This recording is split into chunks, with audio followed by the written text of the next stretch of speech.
사도신경으로 우리의 신앙을 고백합니다. 전능하사 천지를 만드신 하나님 아버지를 내가 믿사오며 그 외아들 우리 주 예수 그리스도를 믿사오니 이는 성령으로 잉태하사 동정녀 마리아에게 나시고 본디오 빌라도에게 고난을 받으사 십자가에 못 박혀 죽으시고 장사한 지 사흘 만에 죽은 자 가운데에서 다시 살아나시며 하늘에 오르사 전능하신 하나님 우편에 앉아 계시다가 저희로서 산 자와 죽은 자를 심판하러 오시리라. 성령을 믿사오며 거룩한 공예와 성도가 서로 교통한 것과 죄를 사하여 주시는 것과 몸이 다시 산 것과 영원히 사는 것을 믿사옵나이다. 아멘.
할렐루야. 오늘은 언약 백성에게 주신 계명 돌판에 새겨 주시다라는 제목으로 하나님 말씀 나누겠습니다. 네, 오늘 말씀은 십계명입니다. 그리고 오늘 함께 읽으신 말씀은 제1계명이죠. 여러분, 십계명은 우리에게 기준과 같은 역할을 합니다. 저는 며칠간 오늘 말씀을 묵상하면서 이 기준이란 단어, 기준에 집중하게 되었습니다.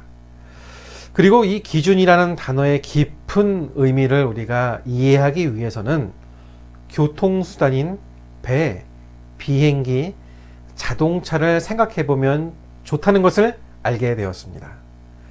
배는 배가 다니는 항로가 있습니다. 기준입니다.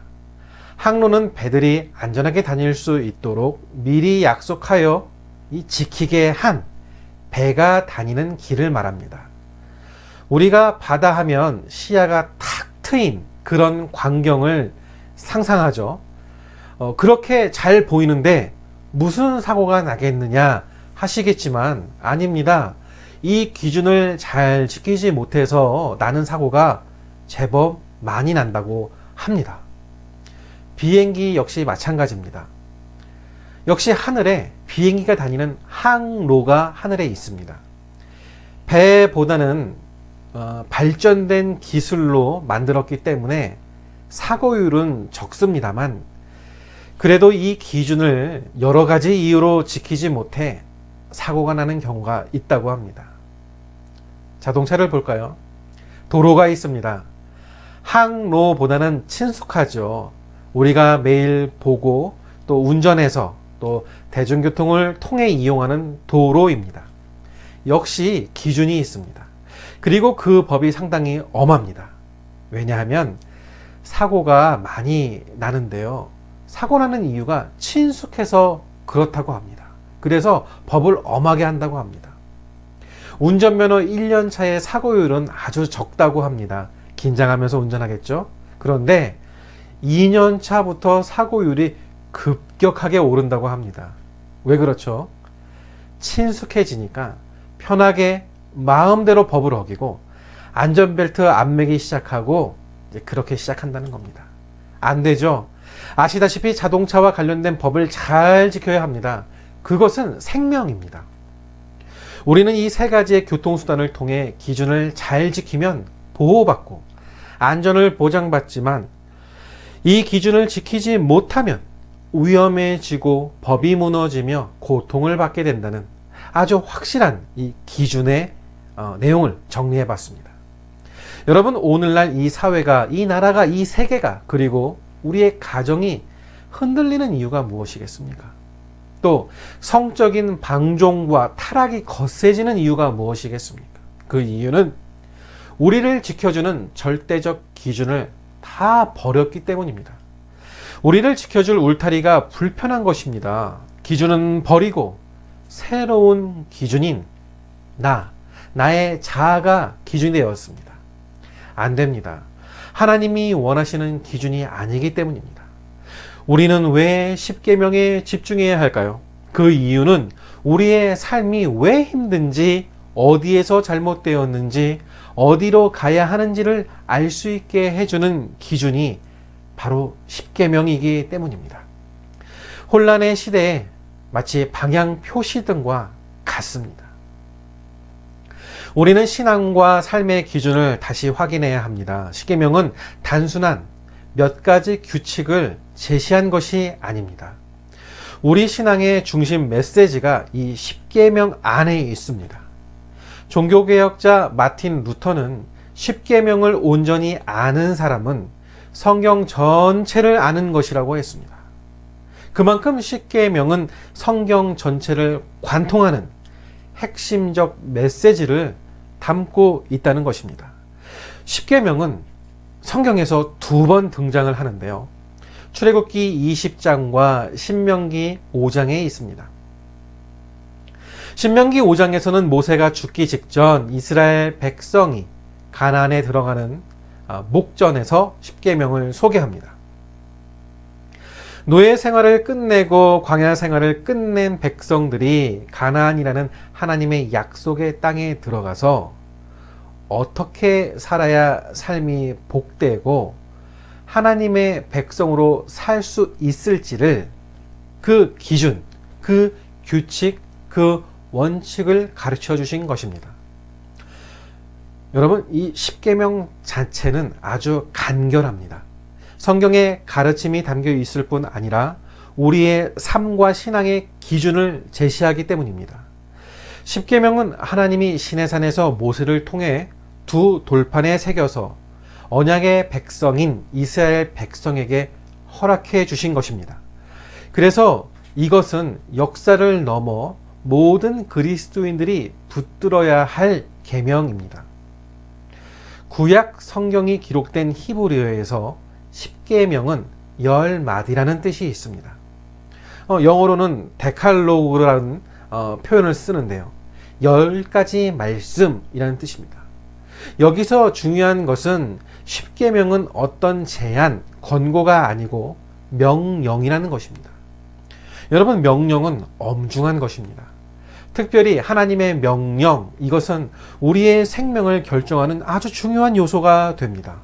그래서 이 말씀을 지키면 축복이 되지만 지키지 않을 때에는 불순종의 대가를 치러야 합니다. 어떤 사람은 십계명을 구시대의 유물처럼 여깁니다. 십계명은 BC 1300년경에 기록되어집니다. 아주 오래된 고대 사회에, 그것도 아주 작은 히브리 민족에게 주신 하나님의 법전입니다. 그 법전을 오늘 시대에 적용할 수 있겠느냐입니다. 이런 의문을 가지는 사람이 있다는 것이죠. 그러나 그렇지 않습니다. 하나님의 진리는 시대가 흘러도 진리입니다. 세월이 바뀌어 또 다른 진리로 변형되는 것은 진리가 될 수 없습니다. 진리는 언제나 변하지 않는 진리입니다. 문화와 민족과 역사를 통틀어 어디에나, 언제나, 누구에게나 진리가 될 수 있습니다. 하나님은 언제나 하나님이십니다. 하나님이 하신 말씀도 언제나 영원합니다.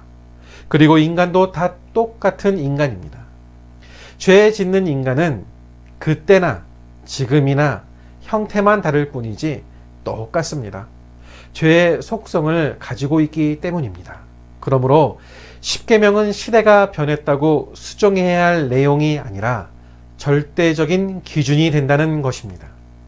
십계명은 10가지 제한이 아닌 하나님의 10가지 명령입니다.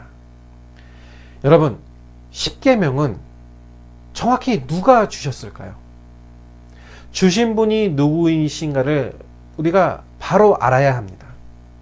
누가 주셨는가를 바로 알아야 순종을 결정하게 됩니다.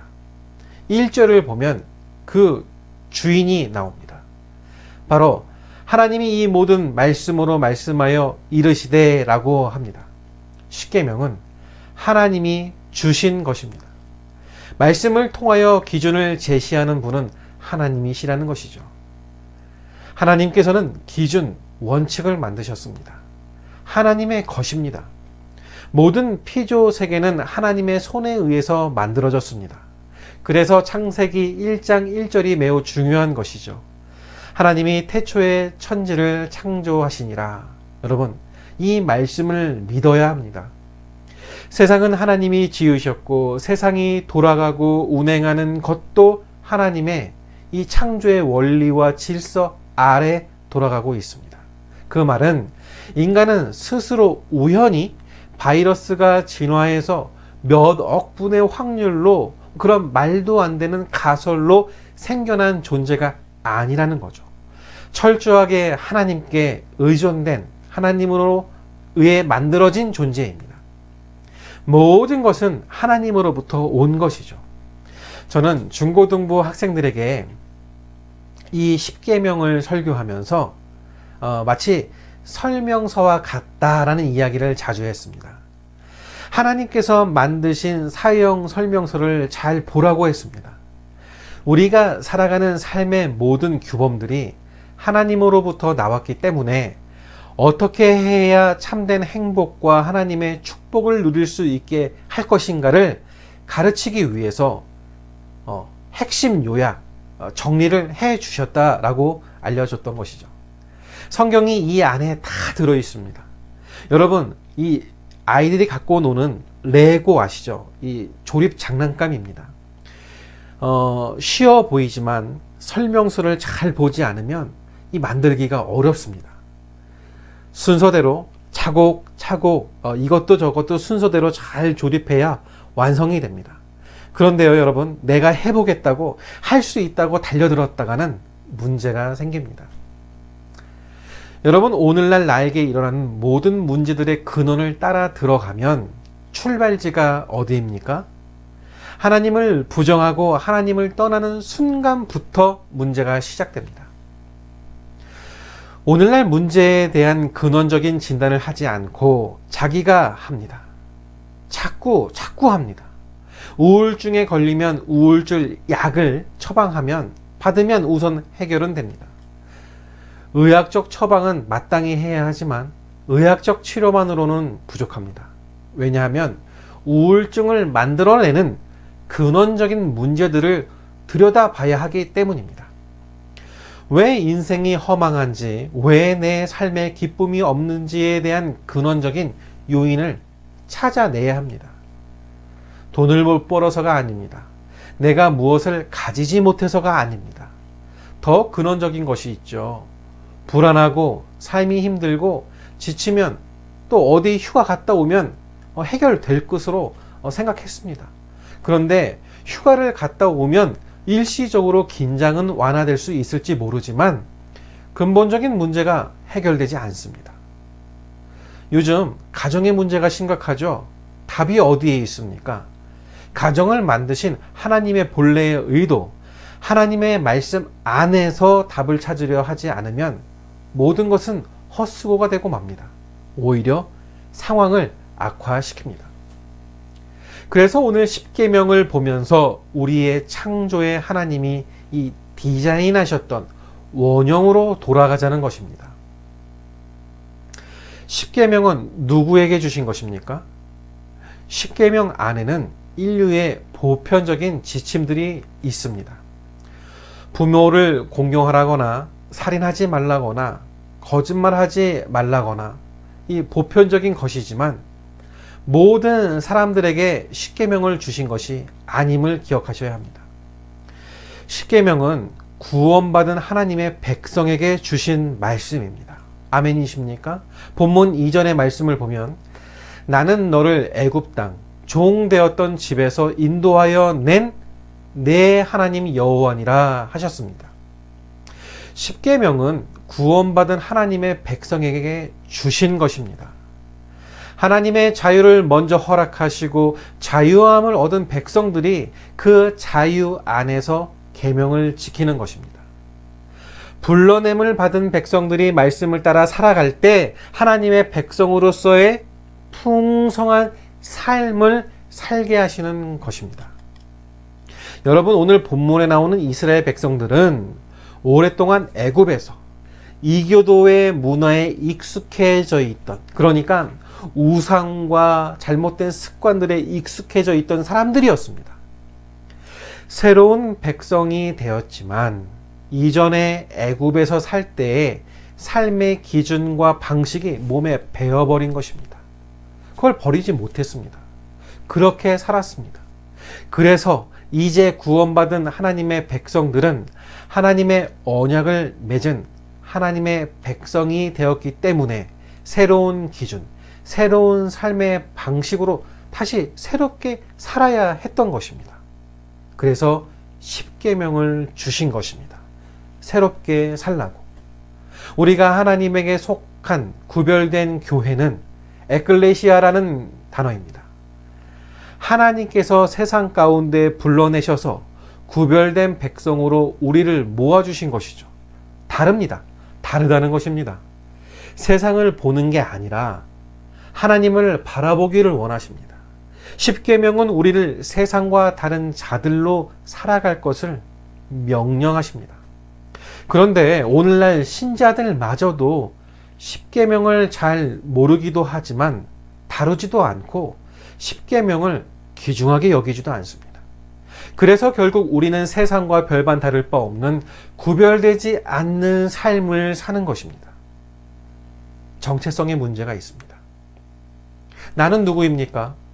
직장 속에서, 세상 속에서 나는 누구입니까?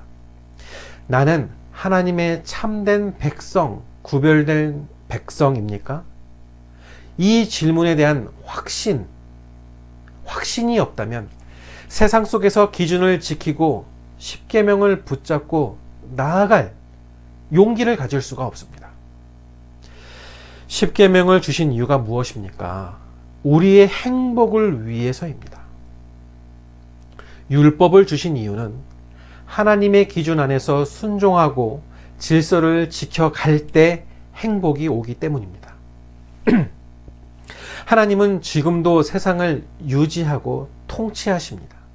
세상을 창조하시고 우리를 구속하신 하나님은 사랑이 많으시고 자비가 많으시고 지혜로운 분이십니다. 그 하나님이 우리에게 율법을 주셨을 때 쓸데없는 것을 주신 것이 아니라 우리의 삶에 진정한 행복 그리고 회복을 위해 주신 것입니다. 여러분, 아이들이 바깥에서 놀다가 집으로 돌아오면 손 씻고 와라 이야기합니다. 그럴 때 따지면 안 됩니다. 그냥 아이가 씻으면 됩니다. 왜냐하면 이미 부모가 너무나 사랑하는 아이이기 때문에 준 명령입니다. 아이를 괴롭히기 위해서 손 씻어라 한 것이 아니라 사랑하기 때문에 청결을 위해서 규율을 만들고 명령하는 그런 아버지의 마음입니다.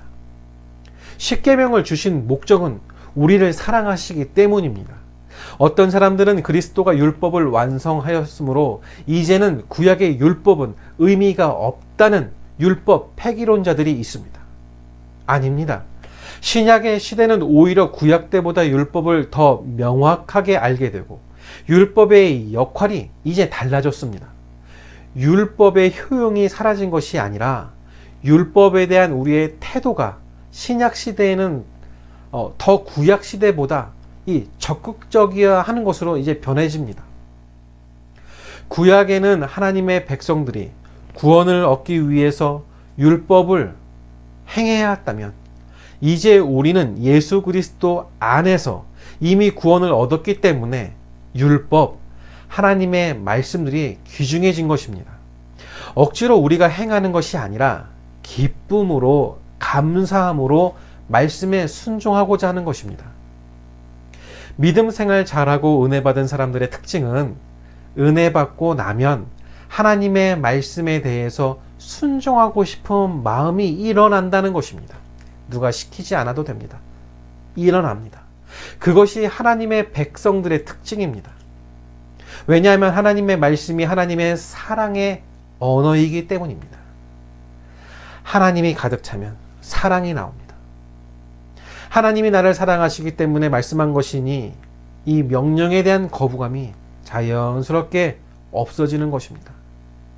오늘날 세상은 망가질 대로 망가져 심각한 훼손이 일어나고 있죠.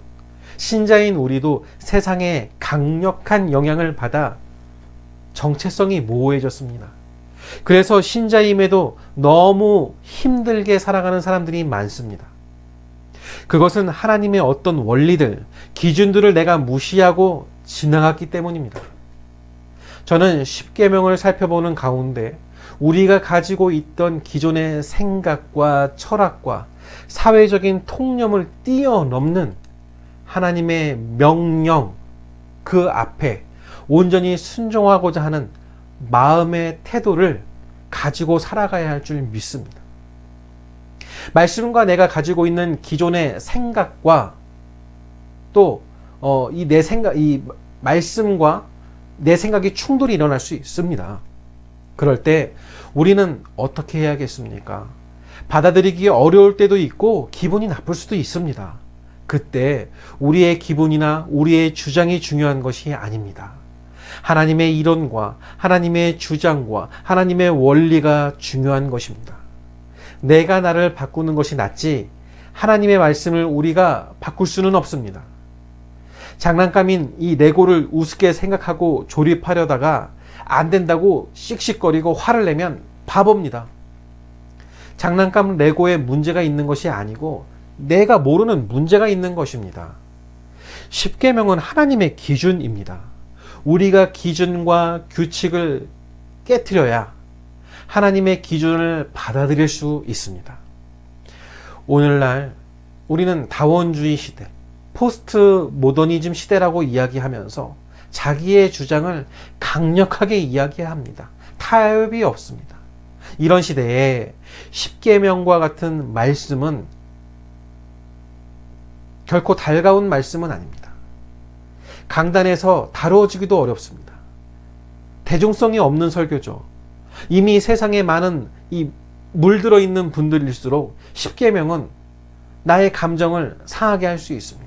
그러나 우리의 마음을 하나님의 절대적 기준에 순종하고자 하는 태도를 우리가 가져야 될 필요가 있습니다. 여기에 귀를 기울이면 하나님의 말씀이 승리하게 할 것이고, 하나님의 말씀대로 하면 우리의 삶이 우리를 힘들게 하는, 우리를 꼬이게 하였던 그 복잡한 문제들을 하나씩 하나씩 풀어주시는 회복의 은혜를 맛보게 되기 때문입니다.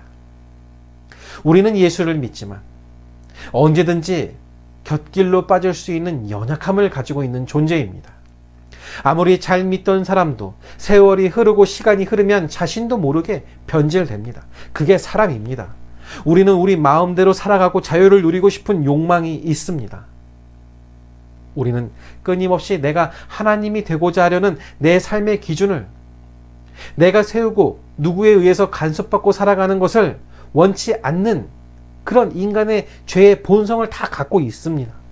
그렇기 때문에 우리의 욕망, 우리의 감정, 우리의 기호, 우리의 기분대로 살아가고자 하는 이 성향을 조금이라도 용납하면 하나님의 말씀에서 벗어나 내 삶을 내가 만들어가는 것입니다. 그러나 우리는 우리 마음대로 살아서 자유를 누릴 수 있는 사람들이 아닙니다. 나를 믿으면 안 됩니다. 사람들은 자기가 하고 싶은 대로 살아가죠. 그런데요, 행복하지 않습니다. 요즘 이 좋지 않은 중독에 빠진 환자들이 많이 있습니다. 중독이란 자기가 자기를 다룰 수 없다는 이야기죠. 내가 하고 싶은 것, 내가 원하는 것, 내가 갖고 싶은 것, 그 자유함을 찾아서 떠났는데 오히려 자유를 잃어버리게 됩니다. 중독이 그래서 무서운 것입니다. 갈수록 더 매이고 더 구속되고 더 비참하게 살아가는 것이죠.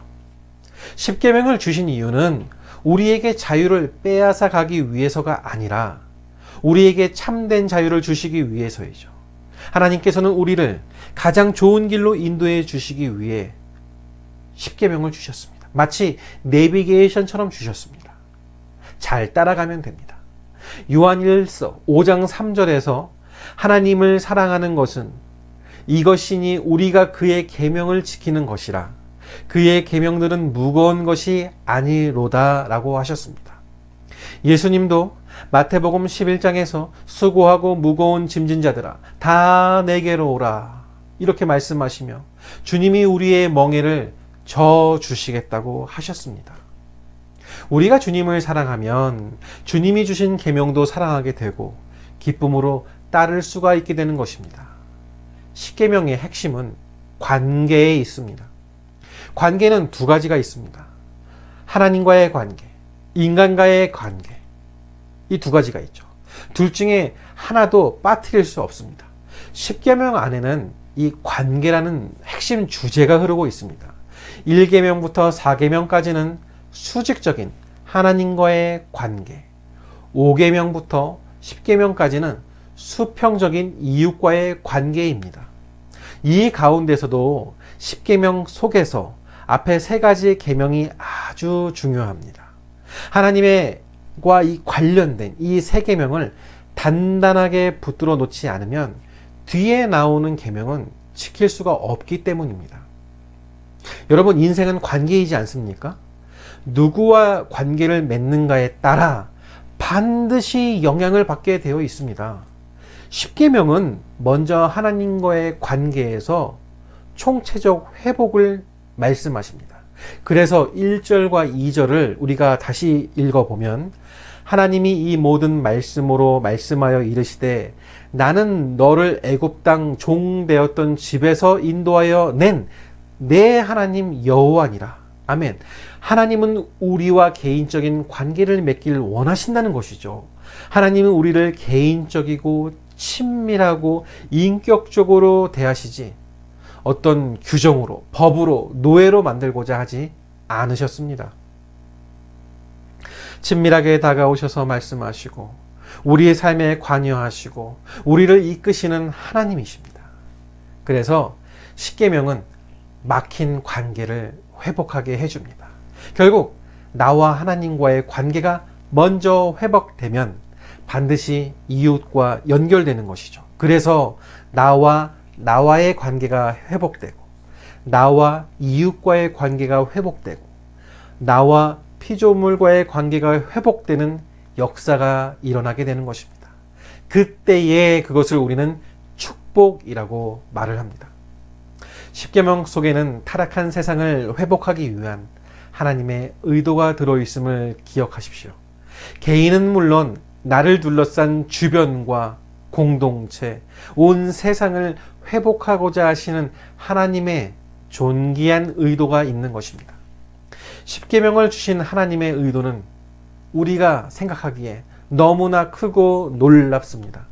십계명은 단순한 윤리책이 아닙니다. 우리의 삶의 기본적인 관계를 바로 잡아주므로 회복을 가져오게 하는 생명의 책입니다. 나는 너를 애굽 땅 종되었던 집에서 인도하여 낸 내 하나님이 여호와니라. 여러분, 애굽 땅 종되었던 집을 기억해야 합니다. 여기에서 애굽은 오늘날 우리에게 어떤 의미가 될까요? 우리가 속한 세상이, 어둠의 세력들, 사탄의 세력들이 지배하고 있는 세상과 같은 것입니다. 자세히 보면 우리의 삶에는 수많은 족쇄들이 다 이렇게 메어져 있습니다. 죄의 영향력으로부터 오는 것이니 우리가 깨어서 말씀으로 물리쳐야, 이 물리침을 준비해야겠습니다. 여러분, 말씀을 정리합니다. 십계명 너무나 중요한 말씀이고 너무나 중요해진 시대입니다. 십계명을 통해 느슨해진 나의 기준을 새롭게 하고 무너진 신앙의 기초를 다시 견고하게 세우는 결단이 나와 여러분에게 있기를 축원합니다. 십계명을 통해 우리의 인생에 어려웠던 문제들이 저절로 풀려지는 은혜가 있게 될 줄로 믿습니다.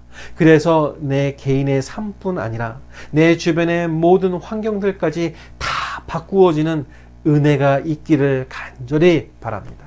하시면 됩니다. 순종의 고백 하시면 됩니다. 교회와 함께 하시면 됩니다. 혼자서는 힘이 듭니다. 그러나 함께 하시면 됩니다. 오늘 이 시간 하나님의 백성으로 하나님이 주시는 은혜로 행복해 하시는, 복 받으시는 성도님들 되시기를 축원드립니다. 기도하겠습니다. 하나님 아버지, 감사드립니다. 우리가 오늘 말씀을 통하여서 하나님의 말씀이 우리의 삶의 기준이 되어야 하고 그 기준을 잡고 살아가야 되는 인생 되어야 함을 알게 되었습니다. 그 은혜에 감사드리오며 이 거칠고 힘든 세상에서 하나님이 주신 기준 붙잡고 살아서 하나님이 복 주시는 인생, 하나님이 책임져 주시는 인생, 하나님이 고쳐주시는 인생 살게 하여 주시옵소서. 하나님, 교회 생활이 어려울 수 있습니다. 또 헌금 생활이 어려울 수 있습니다. 고민될 수 있습니다. 그러나 만져주시고 힘주시면 가능하리라 믿습니다.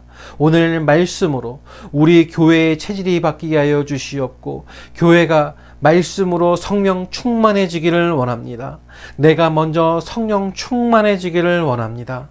아버지 하나님, 그래서 우리의 모습이 달라지게 하시고 우리의 형편이 달라지게 하시고 병마를 물리치시고 그리고 나의 삶을 에워싸는 여러 가지 어려운 시련들이 떠나가는 역사를 허락하여 주시옵소서. 하나님, 우리 교회는 작고 연약하지만 선교하며 교육하며 전도하며 하나님을 알아가기 위해 조금씩 전진하는 교회입니다. 그러나 이제 10월, 아버지 다가오는 10월에 이제 교회 계약 기간이 만료됨에 따라 교회 이전 예배 장소를 새로 알아봐야 하는 상황입니다.